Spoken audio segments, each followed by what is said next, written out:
स्वागत है आपका हमारे आरटी कॉमर्स क्लासेज में। तो बच्चों आज हम एक नया टॉपिक शुरू करेंगे पार्टनरशिप में। नया क्या आखिरी है वैसे तो dissolution of firm, dissolution of partnership नहीं, डिसोल्यूशन ऑफ फर्म। फ़र्क होता है डिसोल्यूशन ऑफ पार्टनरशिप और फर्म में।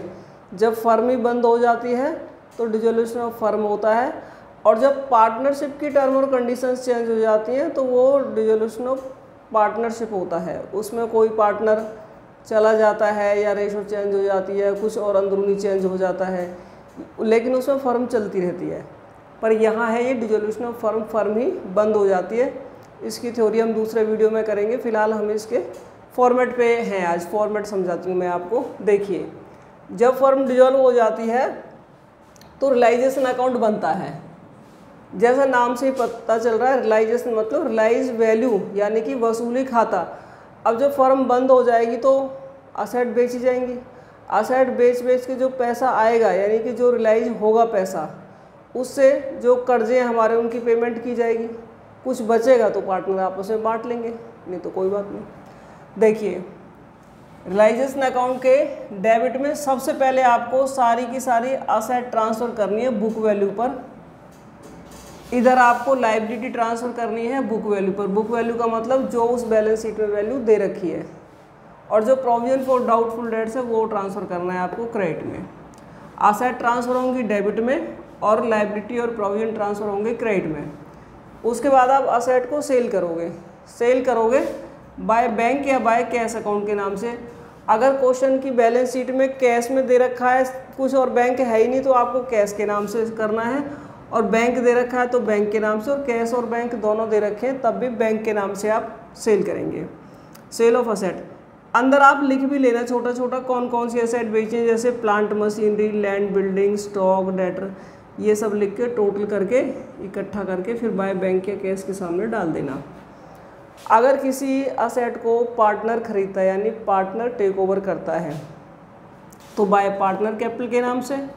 सीधी सी बात, बाहर बेची बाय बैंक के नाम से, पार्टनर ने ली पार्टनर कैपिटल के नाम से। ब्रैकेट में लिख देंगे कौन सी असेट है, उसे भी यहाँ डाल देना। उसके बाद इधर करते हैं लायबिलिटी की पेमेंट, वो भी टू बैंक या कैश के नाम से। बैलेंस शीट में कैश दे रखा है तो कैश के नाम से करना, बैंक दे रखा तो बैंक के नाम से। एक्सपेंस की पेमेंट भी ऐसे ही होगी। किसी लायबिलिटी की पेमेंट अगर पार्टनर करेगा तो टू पार्टनर कैपिटल के नाम से। कोई अचानक लायबिलिटी मिली है उसकी पेमेंट भी टू बैंक के नाम से, या पार्टनर कर रहा तो उसके नाम से। कोई अचानक असेट मिली है तो वो भी आपकी बाय बैंक में आएगी, और पार्टनर ले रहा तो पार्टनर के नाम से। एक बार फिर से मैं इसे रिपीट करती हूँ। असेट को डेबिट में ट्रांसफ़र करेंगे और क्रेडिट में सेल करेंगे। लायबिलिटी को क्रेडिट में ट्रांसफ़र करेंगे और डेबिट में पेमेंट करेंगे। पार्टनर खरीदेगा पार्टनर के नाम से, बाहर बिकी है बैंक के नाम से। इधर भी पेमेंट करिए बैंक के नाम से, पार्टनर ने पेमेंट करी है पार्टनर के नाम से।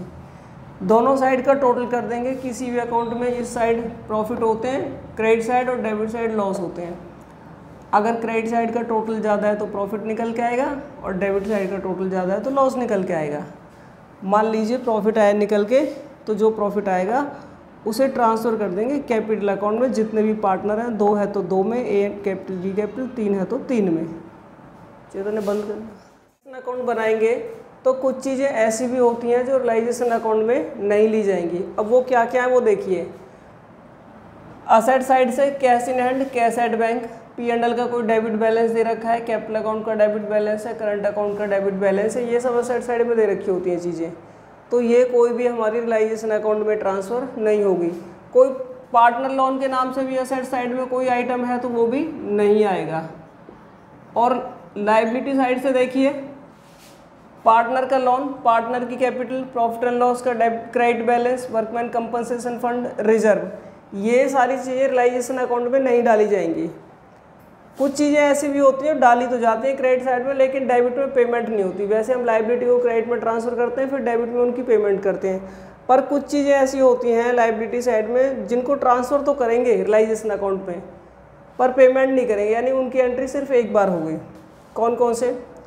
Depreciation fund, investment fluctuation fund और LIC फंड। अगर इनमें से कुछ भी दे रखा है और कोई प्रोविज़न इनमें से कुछ भी दे रखा है तो आप क्रेडिट साइड में ट्रांसफ़र तो करेंगे परंतु उसकी पेमेंट नहीं करेंगे। आगे देखिए इसके बाद बनेगा हमारा पार्टनर का लोन अकाउंट। अगर क्वेश्चन में पार्टनर का लोन दे रखा है तो एक छोटा सा अकाउंट बनेगा। कोई भी जो लाइबिलिटी होती है उसका ओपनिंग बैलेंस हमेशा ही क्रेडिट में ट्रांसफ़र किया जाता है, हमेशा ही, रट्टाफिकेशन नहीं करना। कोई भी लाइबिलिटी होगी तो उसका क्रेडिट बैलेंस, उसका बैलेंस हमेशा ही क्रेडिट में ट्रांसफ़र किया जाएगा। कर दिया आपने बाय बैलेंस ब्रॉट डाउन, इधर आपको पेमेंट करनी है टू बैंक, बस इतना ही है। फिर बनेगा कैपिटल अकाउंट। तो कैपिटल भी लाइबिलिटी साइड में दे रखी होती है, तो इनका बैलेंस भी आपका क्रेडिट में ट्रांसफ़र होगा बाय बैलेंस ब्रॉट डाउन।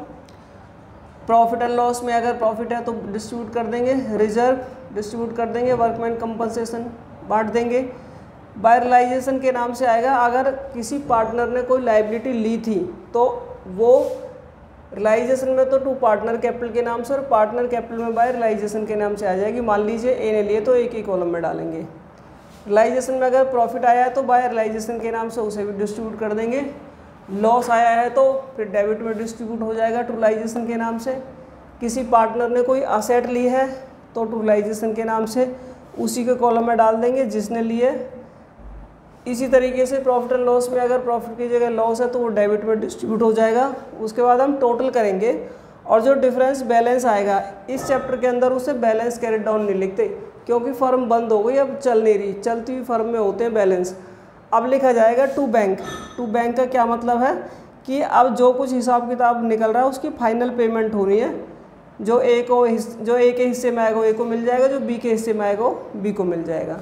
तो ये है बच्चों कैपिटल अकाउंट।